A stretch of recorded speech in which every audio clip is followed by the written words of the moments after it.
Good morning, everybody. Bill, good morning. I'd like to first recognize Senator Sedillo Lopez to introduce a presentation that we'll begin the meeting with today. Senator Lopez. Thank you. Thank you, Mr. Chairman.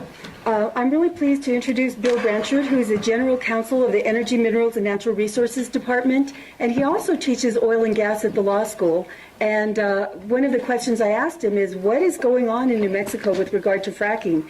And when he, as a newbie, he was telling me a little bit about what was going on, and I said, you know what? I think it would be very important for all of the Conservation Committee members to hear this, and so I'm very grateful that you're making this presentation today so that we can all learn.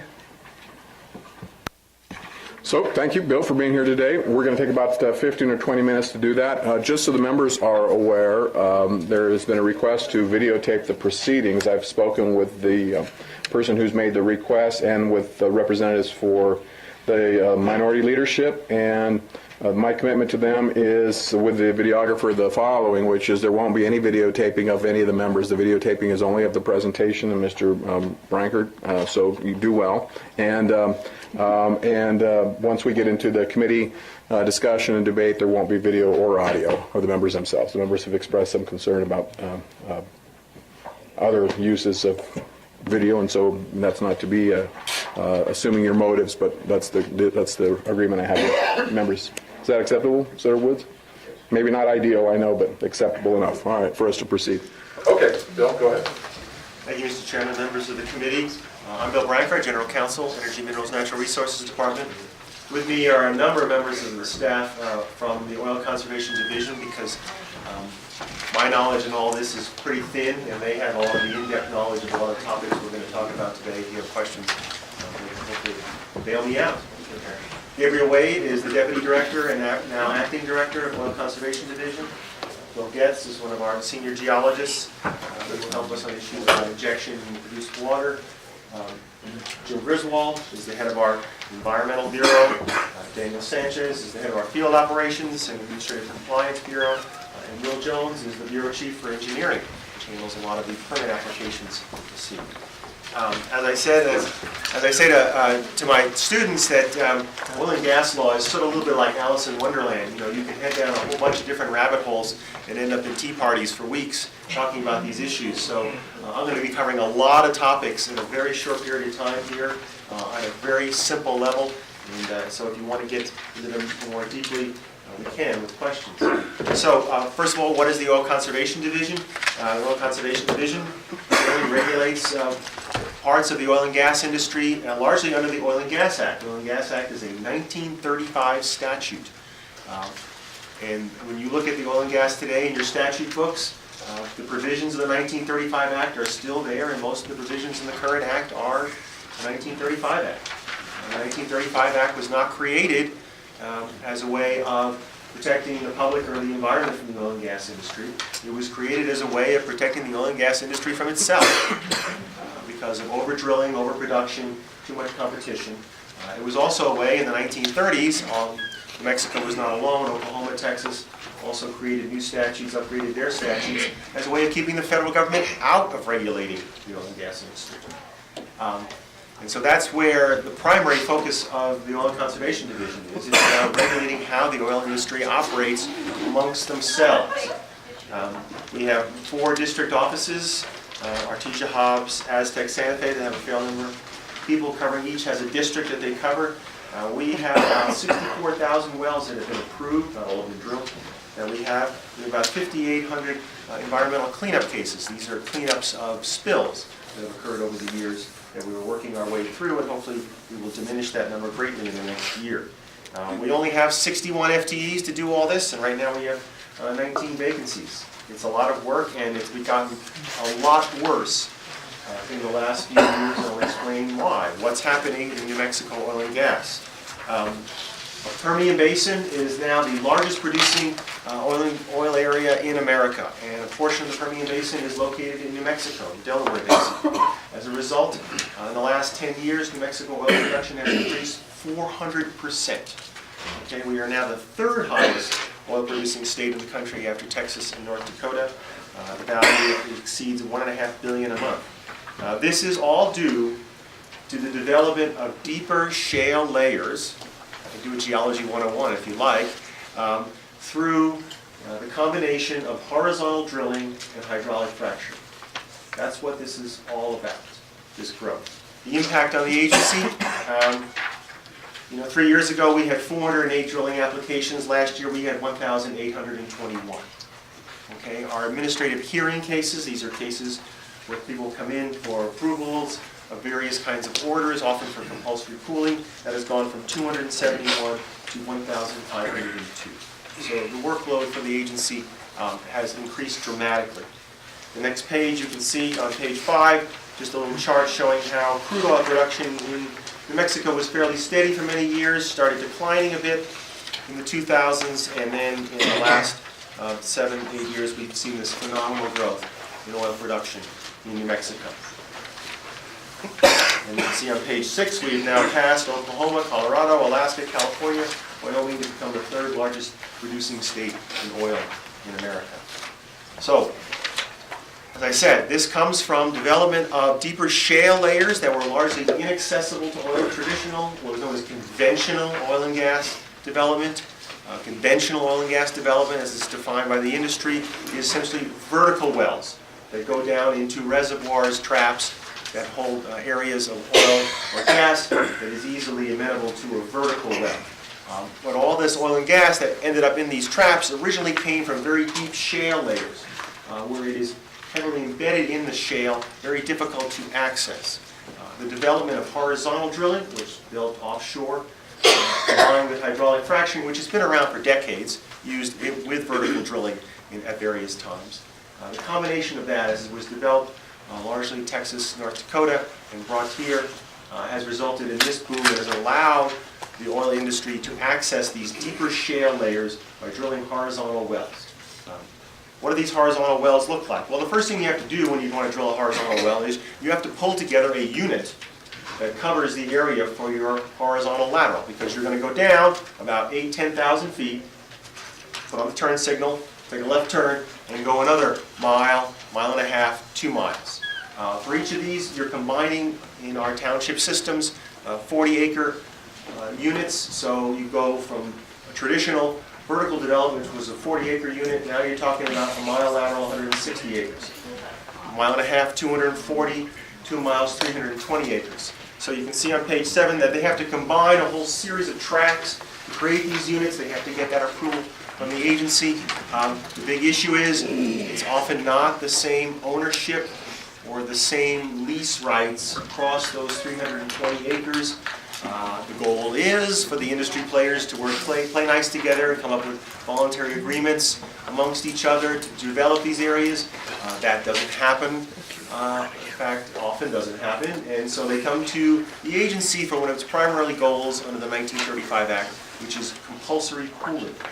So we bring together parties under an order of the state to allow development of that acreage. Okay?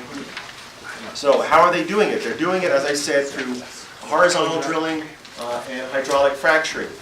Page 8 is a little bit of a cartoon about how the hydraulic fracturing occurs over a long horizontal lateral.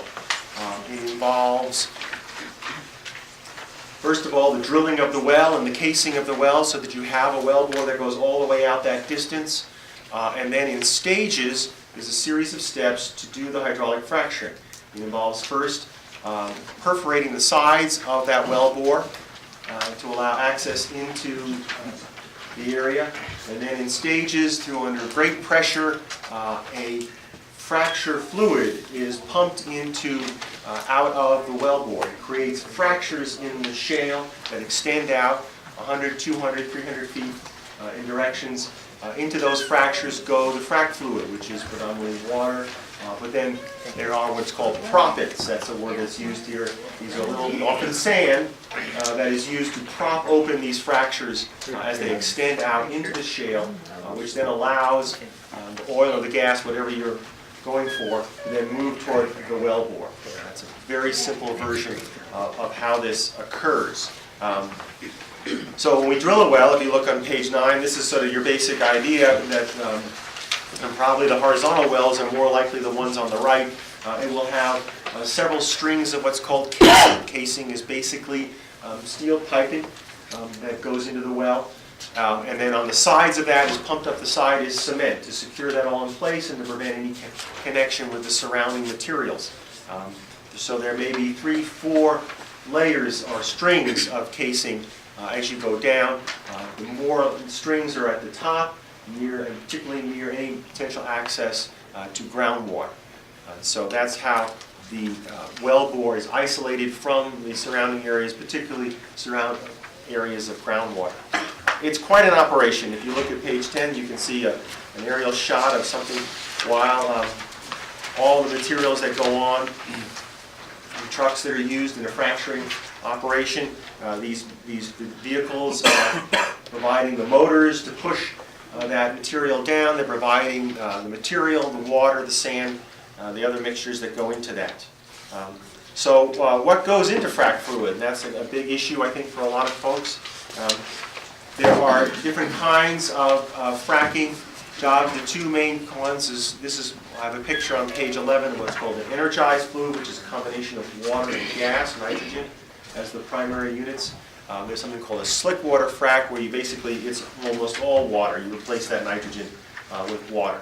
But the primary ingredients are water and sand. The sand is the proppant. It holds open the fractures for that. There's also a bunch of other little additives that go into a frac fluid, primarily to make it work, to avoid corrosion in the piping, to avoid scale and blocking the piping. There's all sorts of little areas of chemicals that are used in this. How do we know? We require in New Mexico, as in many other states, that operators provide a disclosure of what the materials are in their hydraulic fracturing fluid under our regulations. We have in recent years joined in with a national effort called Frac Focus. It is a national database for fracking fluids. And so the operators submit both to us and they submit to Frac Focus, which is a searchable database that you can get on to figure out what's in the fracking fluids in these operations. It's a several-page form that the operators fill out. You can see on page 12, page 13, it's a detail of one that shows a lot of these additives that are put into the frac fluid. So again, in this case, you would have had water constituting about 88–89% of the frac fluid. The top line, silica quartz, that's sand. So that's another 11%. And then minute amounts of other kinds of materials. Some are simple, sodium chloride, salt. Guar gum, it's a sort of a gum that's used to prevent certain kinds of problems. Well, that's the kind of disclosure that occurs and is available for public view. So, the Vice Chair wanted to know especially about water, and how water is impacted through this drilling. And there's two huge water elements you need to understand. First is the water going down the hole, and the second is the water coming back up the hole. Okay? And so, a significant amount of water is required to do a fracturing job. And so, we estimate the average volume is about 10,000 gallons, 10 million gallons, 238,000 barrels. Folks in the industry like to use barrels. A barrel is 42 gallons under industry standard. So that is the consumption of water that's going into these wells. Along with that water is the water coming back up, which we generically call in our rules produced water. Okay? But produced water is today a combination of things. For one, the water that goes down in a hydraulic fracturing job doesn't all stay down in that formula. A certain percentage of it, maybe 30–40%, comes back up when the hydrocarbons start coming back up. Okay? But also with the hydrocarbons, there's a significant amount of water that is in the formation with the gas or oil, that is mixed together with the gas or oil, and that comes up when the production occurs. It is quickly separated out so that you can send your gas or oil off to market, and then you're left with what's called produced water. Okay? Here's the number that people need to understand. For every barrel of oil, we're getting 6 to 7 barrels of produced water. This water is not potable water. This water is heavily saline water. High amounts of sodium chloride naturally occurring in this water. And as a result, you have to do something with it. The traditional model for the industry has been to do what's known as deep disposal of this produced water. I mean, it is more saline than ocean water. Okay? So it's very difficult to turn it into something that is drinkable and usable. As you can see on page 16, this is what occurs largely with produced water in New Mexico. We either dispose of it by injection or it's reused in the oil patch for various activities. The biggest one is what's known as secondary recovery. Older oil fields that are losing their pressure, they pump in produced water into the oil fields, and it helps generate more production from these old fields to keep them working. And then a certain amount is recycled. And recycling has been an emphasis of the agency in the last few years. We've made a number of rule changes, this is on page 17, to try to encourage the recycling of produced water within the oil industry. There were certain impediments in our rules and our regulations. We tried to remove them. We tried to create sort of streamlined permitting processes for people who just wanted to take their produced water and recycle it back into the oil industry. So we created a certain type of impoundment called the multi-fluid management pit that has different requirements. So that one impoundment can be used by several wells at the same time. To use the water flows in from one production area and then gets used by another well when it's doing its fracturing work. Then we created a whole separate category called recycling containments in our what's known as Rule 34 that allows people to create these containments, these impoundments, just for the use of recycling. We ease on the sort of permitting process that involves these containments, while at the same time making sure they continue to meet all the environmental requirements that we have for impoundments of liners, etc. So this has worked to a certain extent. We do have a fair amount of water being used, produced water being used in recycling, in other, for the water that's used in the fracturing jobs. Page 18, this is a picture of one of these recycling containments. They can be pretty big. There's a lot of water out there. But the reality is that the amount of produced water that is created through oil and gas development far dwarfs the need for water going back into production. So recycling within the oil and gas industry will only account for a certain amount, even if we had 100% use of recycled water in fracturing. Just briefly, why can't we do more recycling and use of produced water? The obvious answer for a lot of it is cost.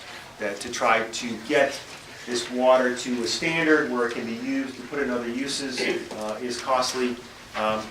Frankly, for the industry, injection wells are an easier and less costly alternative. These injection wells go to deeper layers than even oil and gas development is. They're often going down about 15,000 feet or 18,000 feet, largely into what we call the Devonian formations. That's a Devonian geology 101 here.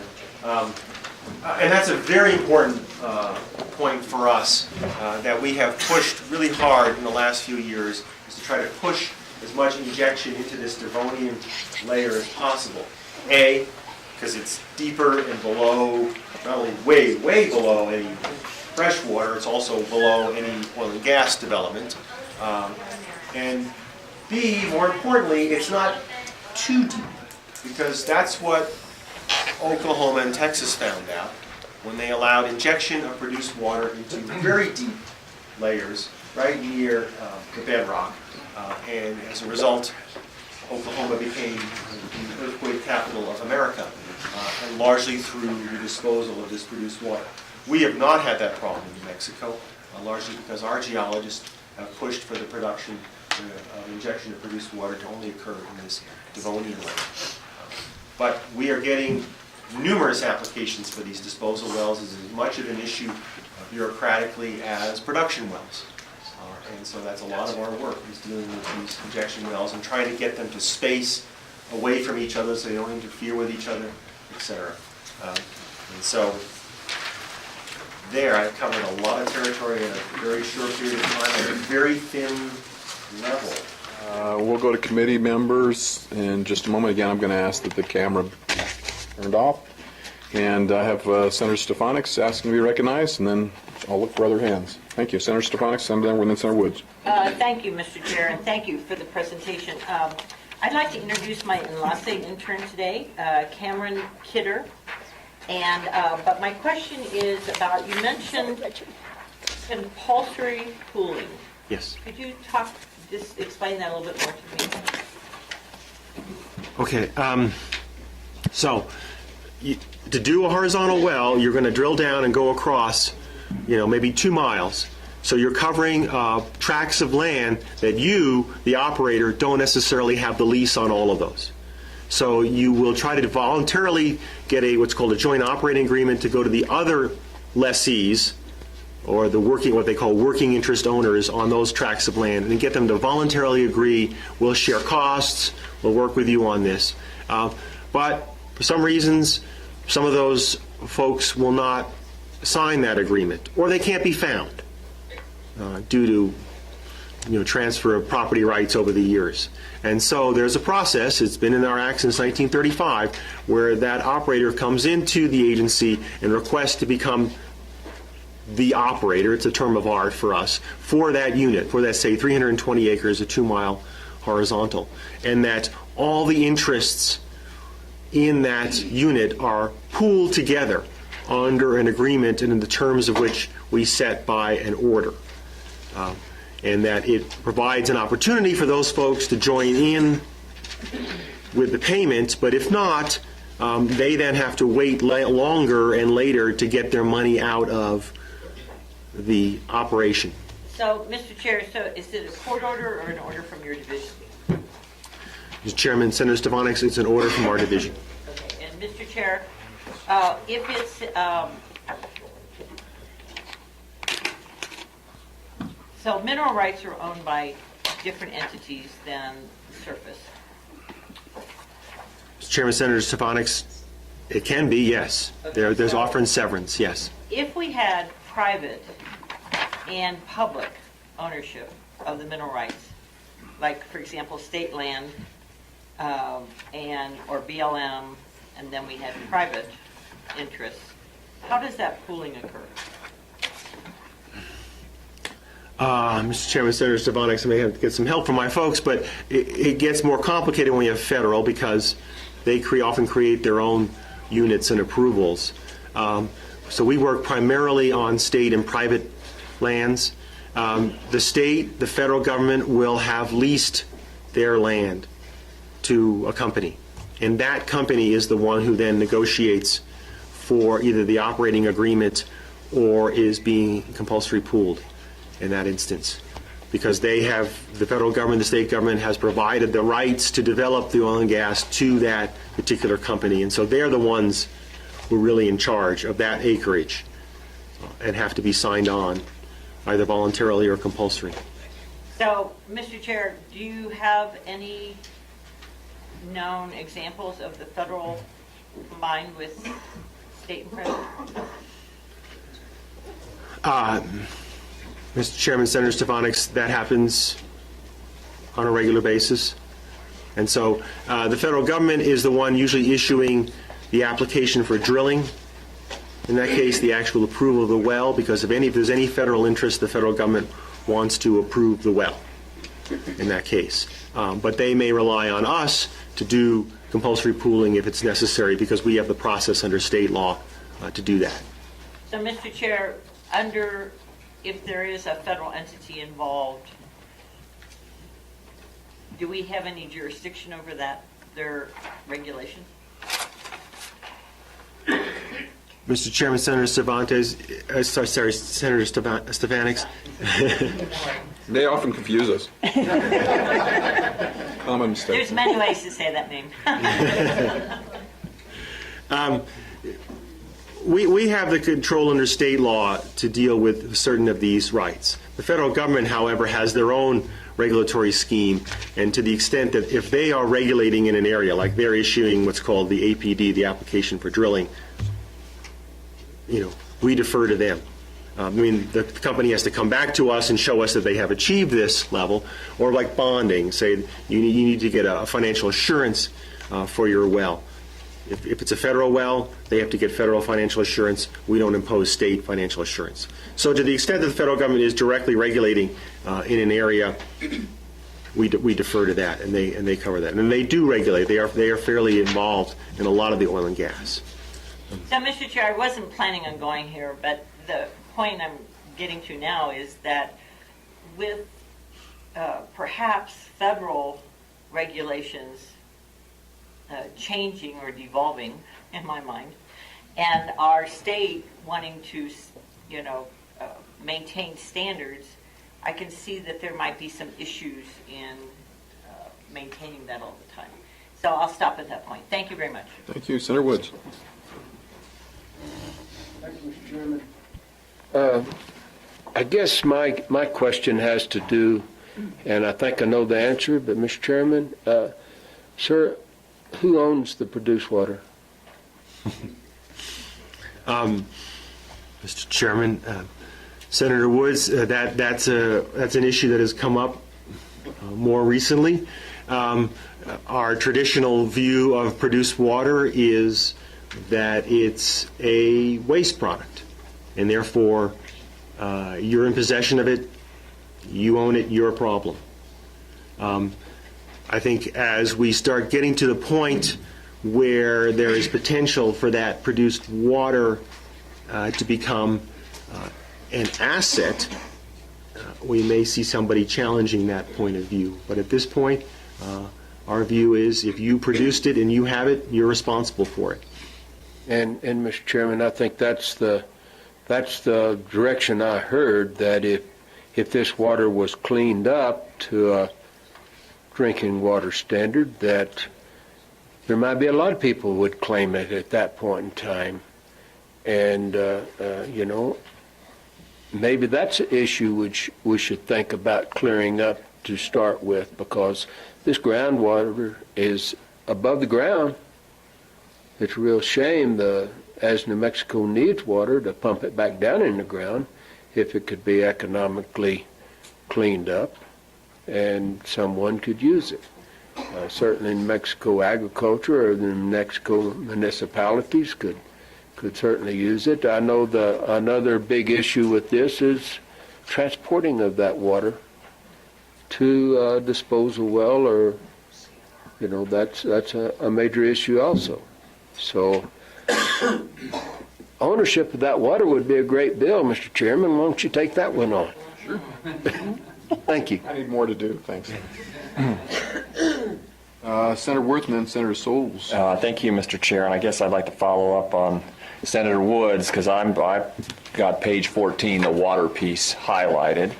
And I guess my question is the produced water right now being reused, treated and reused on the front end of the hydraulic fracturing process? In other words, instead of using fresh water, is there a process to treat this sufficiently to reuse it again in a new frac? Mr. Chairman, Senator Wirth, yes, it is, and that's why with these regulatory changes we've tried to encourage that, making that sort of easier for the operators to do that, and to the extent that it is feasible and economical for them to do that, I think it's done fairly often. So, Mr. Chair and Senator Woods, sounds like there's already a pretty potential economic value to that water. How much of so you've got 3,800, 3,900 acre feet per month, about 46,000 acre feet of waters being consumed. What percentage of that is fresh water and what percent is reclaimed water. Do you have any sense of that? Defer to anybody have an answer to that? I think it changes every month, so I don't know. Chairman Cervantes and Senator Wirth, that's a real tough one. The numbers are probably there, but it's very hard for the team to get them. And so it's getting on a almost side-by-side basis. What's the availability of water? How many wells are being built in the field? Is there recycling available? Is there brackish water available? And what's the cost of that brackish? So, Mr. Chair, and I think that's something I'm interested in because, again, in my visits with some of the big producers, some of the big oil and gas folks, there's a willingness to go that direction versus using the fresh water, but it's an infrastructure issue. How do you pipe the water to the right place?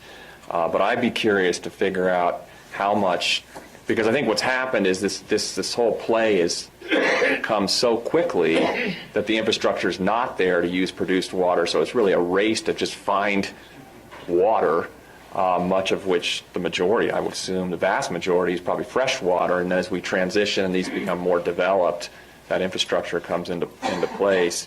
Final question, I'm just curious how much, I know there's a lot of pumping going on right on the Texas side of the east side of the state, in the Ogallala aquifer, where obviously the water law just across the border is the doctrine of capture, so you literally can drill the hole and whatever comes out. I'm just curious, do we have any sense of how much Texas water is coming into New Mexico for oil and gas?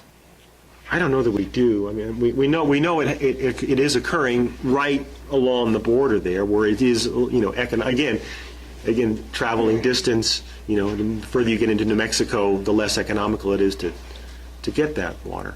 But it has become one of the many sort of side businesses related to oil and gas is delivery of water to it. I mean, many ranchers provide water to oil and gas facilities. As Mr. Griswold pointed out, one of the things that's happening now, which sort of less of an impact on fresh water, is that we're seeing wells going into sort of deeper brackish water that's not potable, but is pretty accessible by a well.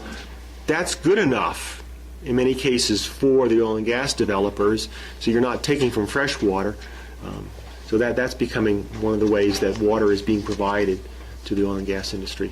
So, Mr. Chair, I just think we've spent time on this committee on the east side of the state. The Ogallala is shrinking right away from New Mexico.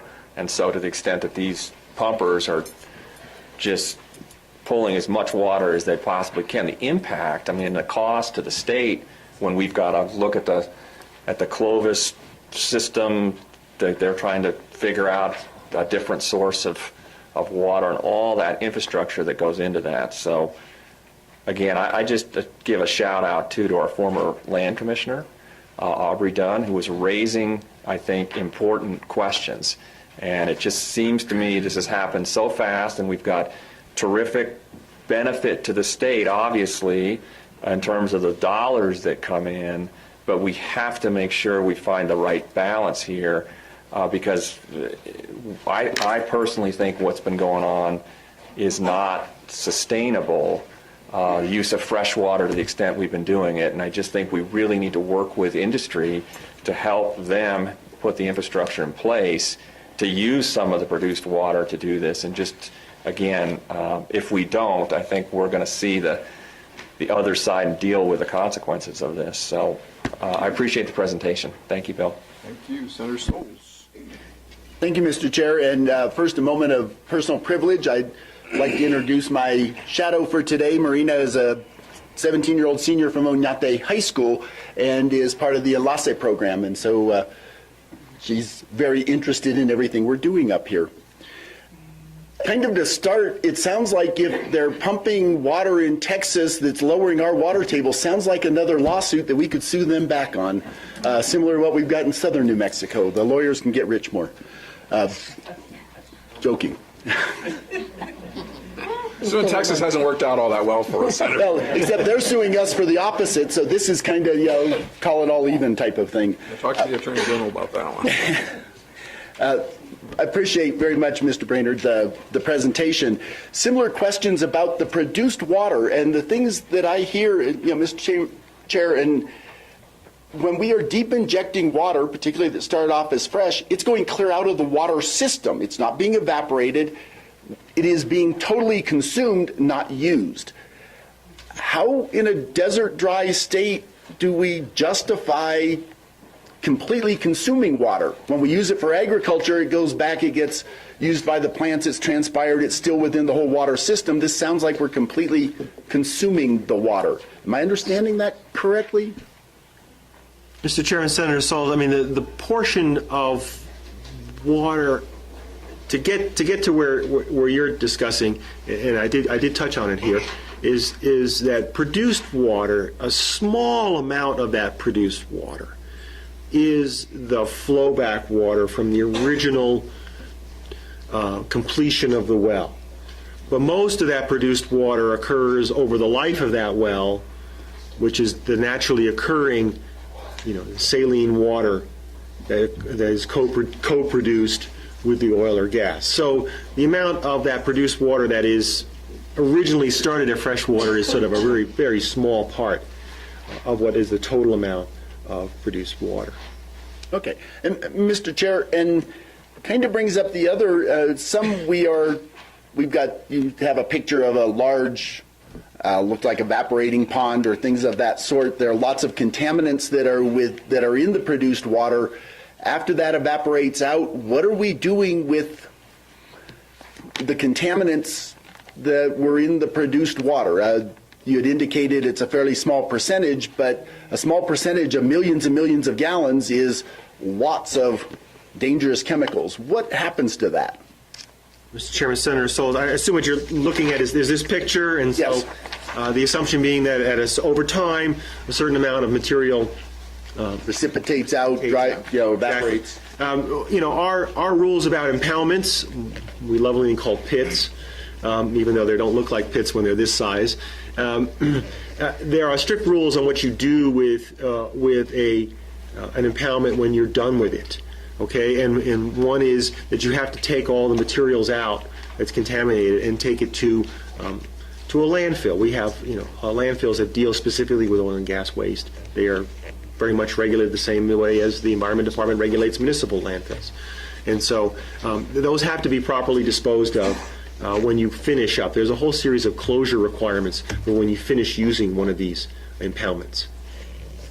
Thank you, Mr. Chair, and. Bill, I don't get the name wrong, we'll share bills. On one of the first pages, you indicate there are 64,000 wells. You have 61 FTEs to oversee those, of which, you've got a bunch of openings, which left about 42. As I did some quick math, that leaves 1,500 wells per employee. How are we possibly monitoring that they are following all the regulations and requirements that are expected when each employee has 1,500 wells a year to inspect? Mr. Chairman, Senator Sauls, Daniel Sanchez can help me out on this, but our field folks in the districts are out there inspecting all the time. I will say, though, when we look at the inspection numbers, that as the workload has shot up in the last few years and we've struggled to keep up with all these new applications, that one of the things that has suffered to a certain amount are the inspections. And so we are struggling to keep up with inspections, both in terms of the volume of work that our employees have, plus the fact that when we hire somebody, we're in direct competition from that oil company down the block who's going to pay them a lot more. And so we're often losing employees as a result of that, which is partly why we have such vacancies. We are requesting this year for additional resources in all of our field offices to be able to free up folks to get out more in the field and do these inspections because we badly need them to be done.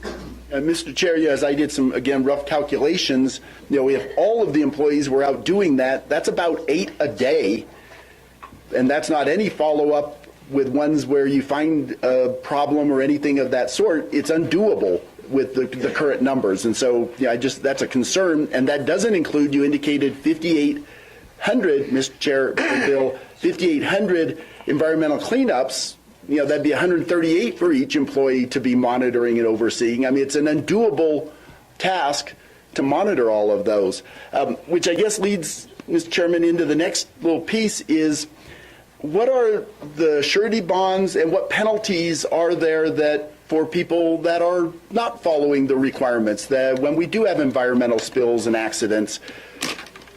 Things I've heard is, and it started off with, we're operating under 1935 regulations that haven't been updated. How often are there penalties or the surety bonds pulled in because of, what's happening on that front? Mr. Chairman, Senator Souls, so two separate issues. One is financial assurance surety bonds. Everyone who drills a well has to have a bond to cover the closure of that well. And that's largely dictated by the Oil and Gas Act, by the legislature, which updated the statute last year to a certain extent, that provides for. Chair, if I can interrupt you for just a moment, are those surety bonds of an appropriate level to really cover the cleanup, the remediation after it's closed? Mr. Chairman, Senator Souls, what the legislature has authorized is two types of bonds: a single well bond, which is supposed to approximate the actual cost of drilling a well. We updated our regulations last year to significantly increase the formula for calculating a single well bond based on 4 years of data of what it took us to close several hundred wells by the state. So we had our actual cost, we figured out what it costs, and we figured it out, it varies by depth, and so we came up with a formula that more closely tracks and therefore significantly increased the financial assurance for a single well. However, the legislature has authorized what are called blanket bonds, that a company which has a large number of wells can have a single bond to cover all those wells. Previously, before last year, the blanket bond was $50,000. Okay? Last year, the legislature increased that to $250,000. And we enacted regulations to implement that on the operators. Okay, we are being sued by the very small operators who claim they can't even afford to handle those types of bonds. So that's the bonding issue. Now, on the penalty issue, we have a huge what I would call sort of gaping hole in the Oil and Gas Act, which was made clear by the Supreme Court. New Mexico Supreme Court a decade ago in the Marbob case, where we tried to initiate by rule a series of administrative penalties on operators. Okay, that's the same sort of scheme that's in the Mining Act, it's in every other environmental act, it's in other states' oil and gas acts, and the Supreme Court said it's not in the Oil and Gas Act, therefore you don't have the authority to do that. And basically said it's the legislature's job to figure that out. And so we do not currently have the ability to bring an operator in and administratively issue a fine, which they can then have a hearing on and get appeal it, etc. We can only go to court with the support of the Attorney General if there is a knowing and willful violation of the Act, which is a pretty daunting, intense standard to meet. We have gone to court and we have won some judgments, but it's a lot of work. And by the time we get to court with an operator, they've been out of compliance for so long that it's difficult to get them back into compliance. So we do have a problem within our enforcement authority. Thank you. And kind of follow up, you talked about the $250,000 bond. Is that sufficient for remediating afterwards? Because that's the real purpose of the bond, is to make sure. And I know in the past in this committee we have heard about the number of abandoned wells that the state has then been responsible for plugging and cleaning up. How do we deal with people that just walk away and leave it up to the public to cover? Is that being handled? Mr. Chairman, Senator Souls, yes. I mean, first of all, if somebody does walk away, we have a process for forfeiting their bonds. We have a process then to get what's called a plugging order that allows the agency to go ahead and plug the well. We will use the funds from their bond. If that's insufficient, we have a reclamation fund out there that is funded through oil and gas production, added to every year, that gives us a fund in addition to what we would get from forfeiting the bond from the company to do the work at the well. And Mr. Chair, Bill, I mean, it just seems like even the $250,000 seems pretty paltry for a bond when this committee for the last couple of years has been dealing with the Carlsbad brine well that was a direct result of the oil and gas industry, that the state is now picking up the tab for $43 million because, there was not appropriate bonds to cover calamities after the fact. Just seems like that's insufficient, but I'll let others ask questions. I appreciate very much. That was one of the clearest presentations I've heard about where the situations are and how fracking functions and what happens to all of the water. So thank you very much. Thank you, Mr. Chair. Senator Sedillo Lopez and then Senator Griggs. I'd like to introduce, Mr. Chair, I'd like to introduce my enlace intern, Rose Bradley, who is from Clovis, New Mexico, and I'm sure she's very interested in this. I have a couple of questions about the permits granted. How many permits have been granted within the last year or two, and how many of those permits have been drilled? Anybody have a quick answer? You don't know?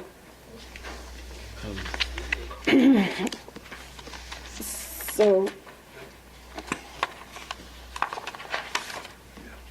I have, on our website, I pulled some data off, Mr. Chairman, Senator Sedillo Lopez, that indicated in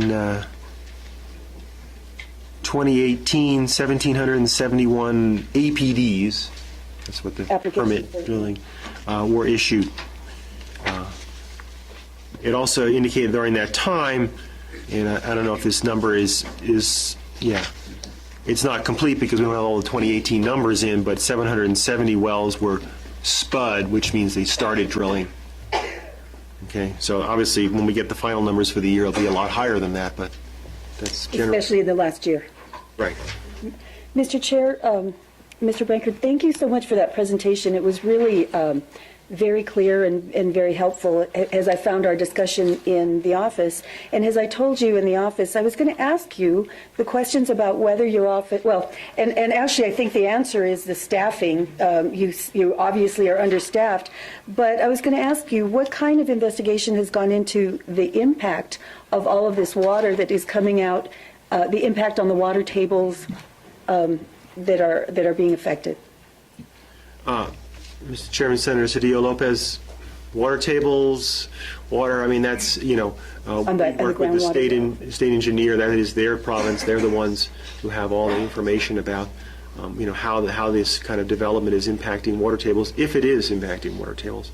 And so they would be the ones to inform us that there's a problem that potentially we might be able to help with, or perhaps they should be the ones who, because it's their wells that they're permitting, to get the water. Mr. Chair, Mr. Brankard, have you gotten any kind of report from them? I'm not aware that we have, Mr. Chairman, Senator Sedillo Lopez. Mr. Brankard, Mr. Chair, what is the impact of all of this? Has any study been made about the impact of all of this on the environment? I know that you explained that because of the going into that aquifer, going into that level, the Devonian Formation, that has prevented earthquakes, has occurred in Oklahoma. That's what I understood you to say. But have there been any studies about the subsidence that has been occurring in the Permian Basin at all, and what kind of environmental impact that might have? I know you called it subsidence, and I say subsidence, you say subsidence. Mm-hmm. Mr. Chairman, Senator Sedillo Lopez, we occasionally do have reports of subsidence on some of these fields that are older fields. And so, we sort of bring in, one of the miracles of modern technology is sometimes we get reports through satellite imagery that can show, just small movements in the earth. And so we bring that to the attention, because often these older fields are under the control of one operator who may be doing a certain kind of, water flooding or other kinds of projects in there, and so we bring it to their attention if we get evidence that there's a problem, and whether something they're doing is causing it or not. By and large, the oil development does not by itself should not produce any significant subsidence given the depth to which it's occurring. Well, if you're using that draconian field or Devonian field? The Devonian field, I mean, we're talking, Senator, Mr. Chairman, Senator Sedillo Lopez, we're talking 15, 18,000 feet down. That's where the injection is occurring. And so that's injecting in, right, and the oil we're pulling out. So, it's not, we're not really seeing, other than some localized effects in certain specific fields, we don't really see that much of a subsidence issue. Thank you. And Mr. Chair, Mr. Brankard, has your agency or any other agency in the state conducted any kind of study on the impact on public health of these wells? Mr. Chairman, Senator Sedillo Lopez, we have not. As I said, our mission is pretty sort of discreetly defined under the Oil and Gas Act. And we were reminded by the state Supreme Court a decade ago that if we sort of go beyond what's in the Oil and Gas Act, they will wrap our knuckles. And so, that's part of our hesitance to sort of expand beyond what the specific direction the legislature has given us in the Oil and Gas Act is. So, Mr. Chair, Mr. Brankard, any kind of studies would have to come from another agency within the state and be provided.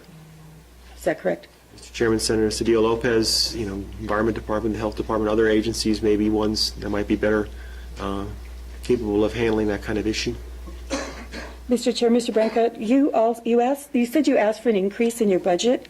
How much are you requesting, and how much does it look like you're going to be getting?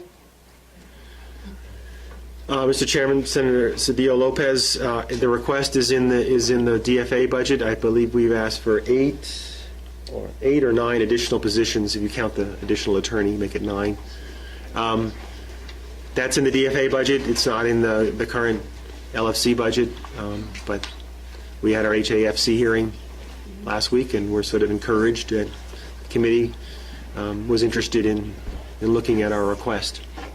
Mr. Chair, Mr. Brankard, do you think that's sufficient? Mr.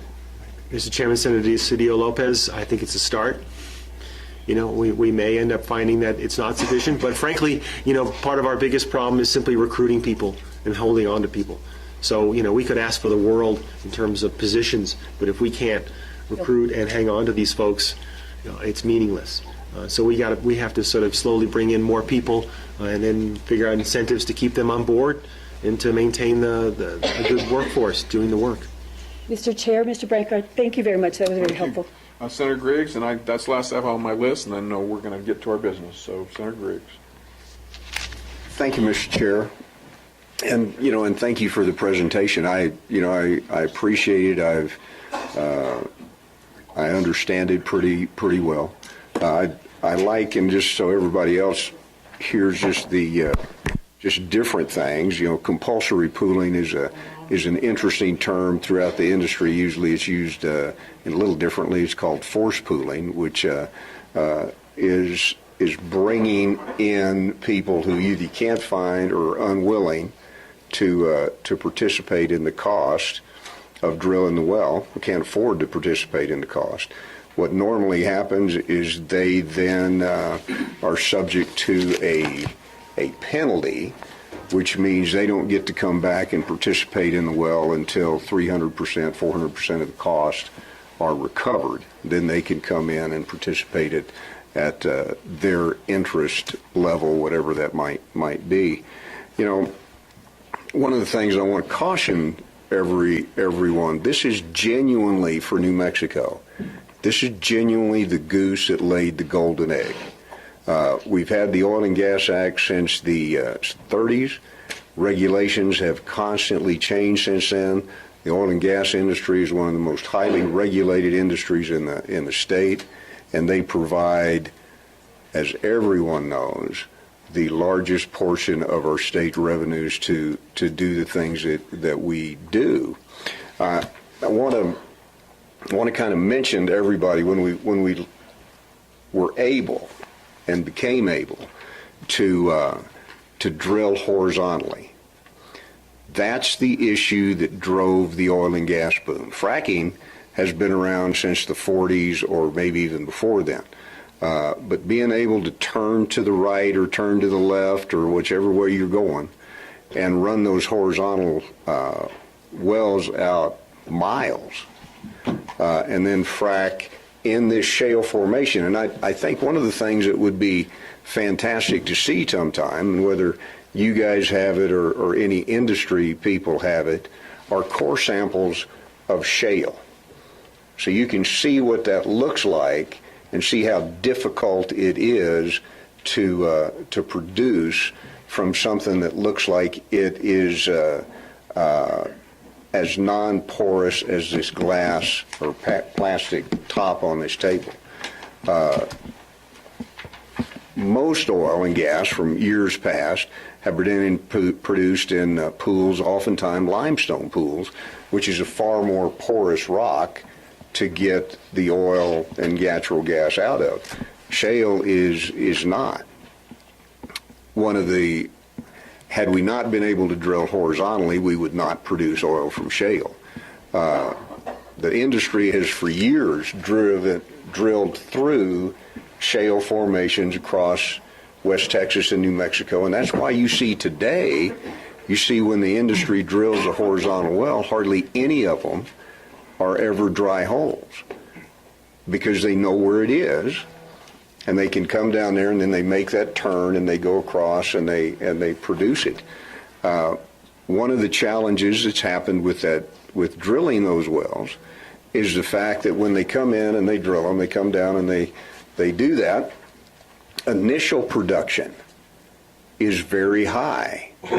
And you can have production numbers as high as 5,000 barrels a day, which is a tremendous amount of production. But the decline curve of that production is substantial. With new advances in fracking using different types of sand, they've been able to hold the formation open better and different and recover more oil from those formations. So we're doing better at doing that, so we're able to make that decline curve, instead of being this steep, maybe it's this steep. Different things that happen with it. So it behooves New Mexico and everybody, as we look at things, to encourage the drilling of wells, because as we drill those wells, we've got greater potential production. One of the things that I think, when we look at all of this stuff, is that the price of oil impacts the ability to drill and produce wells. And in some cases today, there's wells being drilled but not completed because of the completion cost today and the price of oil today. So New Mexico's positioned, should the price of oil go up, to complete some wells and generate substantial amounts of revenue once that happens. But as prices fluctuate and prices move in the 40s, and it makes it more and more difficult for the companies to want to produce and generate the revenue that they can from those wells, because their return is reduced.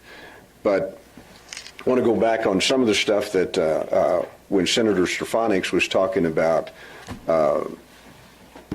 federal, state stuff. Well, the federal government doesn't drill wells. The state of New Mexico doesn't drill wells. Lessees drill wells. The people who lease the property from the state, from the feds, and from the private owners. It's where you talk about your larger companies in New Mexico who operate, your Conchos, your Oxys. They come in and they lease this tract, and they lease this tract, and then there's this other tract sitting next to it, and they have to get together and they create what's called an operating agreement in order to determine how they're going to drill those wells. If indeed they have to have compulsory or forced pooling issues, well then they do that, But that's all governed, the activity on that well is governed by the contract, which is the operating agreement for the working interest owners to drill the well. And all of that is governed first and foremost by the lease that they have obtained from the federal government, state of New Mexico, or the private owner. So there's a lot of stuff that goes on in this, and then the state comes in and regulates their portion to determine to make sure that the well is cased properly, is drilled properly, is completed properly, all those things. That then the product is moved properly from point A to point B. The produced water is dealt with, and the produced water is a concern and is an interest. But the companies would just as soon use produced water as they would fresh water, depending on the cost of the water. And as we move forward with improvements in how we can operate and use produced water, there's going to be a lot more of that used. So those issues of disposing of produced water, wherever it gets disposed, will be reduced. And as we can work with Mr. Chair, with the companies and however we can to help them have those opportunities more clearly defined, or they can show us what they need and we can work with them to get that done, I think those things become really, really important to us. But again, I want to go back, and when we talked about produced water, we need to remind everyone of what that stuff is, and it's not very good. It is pretty nasty in most cases. So to clean it up is not inexpensive. But when they can use brackish water, Mr. Chair, and if they can, because of the salt and the chemicals and how all those things mix up, those are concerns, and they have to find solutions to those, Mr. Chair. And I think the industry's done a great job in doing those things because it's in their best interest to do those things. And I think as we look at things, we need to work with them so they can do the best job possible, and we benefit the most that we can, possibly. Because, again, until we find some other way to generate revenue in this state, this is the big one. This is the big one. And we need to be cognizant of that as we work toward doing the things that we see may be necessary, but we also need to understand what we've got. And, let's just step for just a second. If you lost oil and gas tomorrow, if you lost 40% of your budget tomorrow, how do you make that up? And there's only one way you make that up, and that's to tax every one of you at a whole lot higher rate, or you just quit doing the stuff you do. And that's just bottom line numbers. So it's important to remember what we've got. It's important to remember what they bring to us, and it's important for them to tell us what they need so they can be more efficient, be less harmful to the environment where they are, where they can capture the bad operators that are out there, because we know there are some.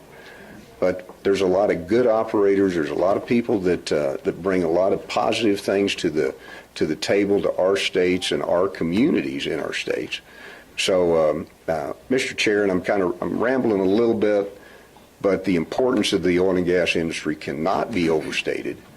And the fact that they were able to put together such a great presentation that provides that to us, so we see it to the degree that we can. I think that's just incredibly important.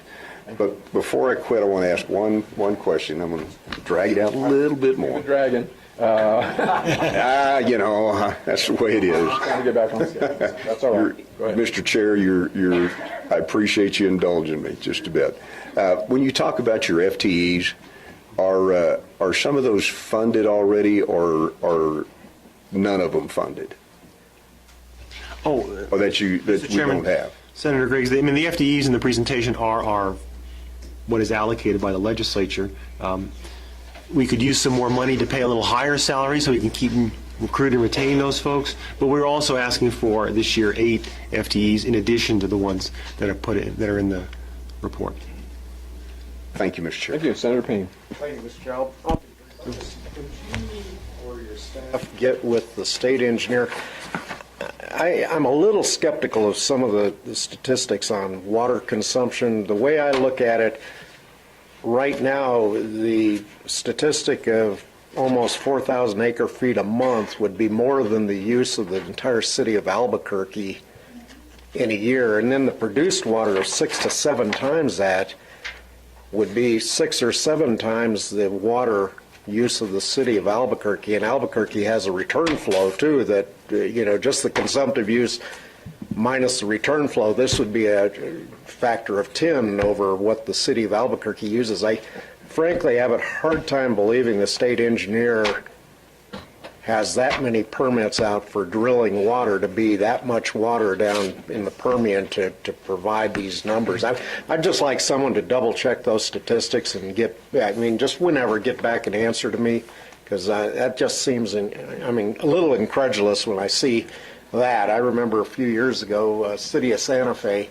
about 2,000 acre feet of water, so Las Campanas could have a nice golf course and everything. I didn't hear a peep out of anybody on water use on that, but when I see these numbers, I just can't believe there's a city of Albuquerque on a magnitude of, whatever without return flow that's existing down there just for this one industry.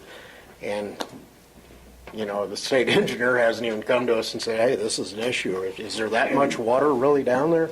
I'm a little incredulous. So I'd just like if someone could check and get us an answer. If that was compiled from industry statistics or well permitting or where exactly those numbers came from, I'd appreciate it. But an interesting presentation. Thank you. Thank you. Yeah, we can get a follow-up on that. Anyone else on the committee? So just so everybody knows, and with some of the other senators here who are sponsors, it's been my impression over the years that we come to the session and we feel compelled to introduce and pass bills that when we join the legislature, we think that's what the job is. And so we just fall right into line and start doing that right away. I think the session should be a lot more than that. It should be an opportunity for us to engage in some discussion, dialogue, and hear one another out, and also to learn some things. So I appreciate the committee letting us do that, and I hope we'll continue to have that support and other ideas for suggestions on topics. And Senator Payne, we may need to do some more talk about that produced water. I have questions, but we're about 15, 20 minutes beyond the schedule. I'd like to follow up and talk more at some point in time about produced water, particularly the contents and what we do to regulate that and test that. My understanding from the past is that there are arguments made that the contents is proprietary or sometimes considered trade secret in nature. I can understand why a producer might make that argument. At the same time, I hope everyone understands why we as a state would want to know what's in the solutions and the materials. So just real quickly, Mr. Brankert, if you can tell me real quickly, is that an argument that's still going on? Mr. Chairman, I think what you're referring to is the fracking fluid itself. Right. And yes, there are certain of the ingredients that are claimed to be proprietary, and that is standard across the industry and is standard in the states. About that, if you look at that one form that in the application, you'll see some of them will say proprietary. It doesn't link you to a chemical abstract number, and so that's across the states. That's the way the industry has done that in terms of what certain little elements in that fracking fluid are. Yes, that's true. Well, I'm going to want to do some follow-up with that because, again, it's a challenging dynamic because I can understand why they're going to argue that the contents of fluid are proprietary and trade secret. At the same time, it's incredulous to me that we as a state would say that's okay. Don't tell us what's in the fluid, don't tell us what's in the water because that's a secret.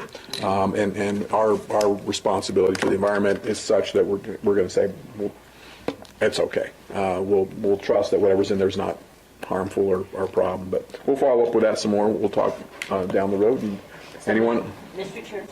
Yes. Can you put this online for the public? Oh yes, thank you very much, Senator Stefanics. So is this available electronically, your presentation, your PowerPoint, somehow that we can share that with the public?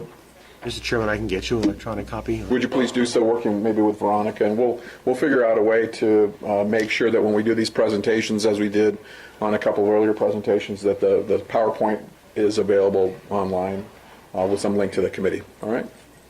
Thank you. Appreciate that.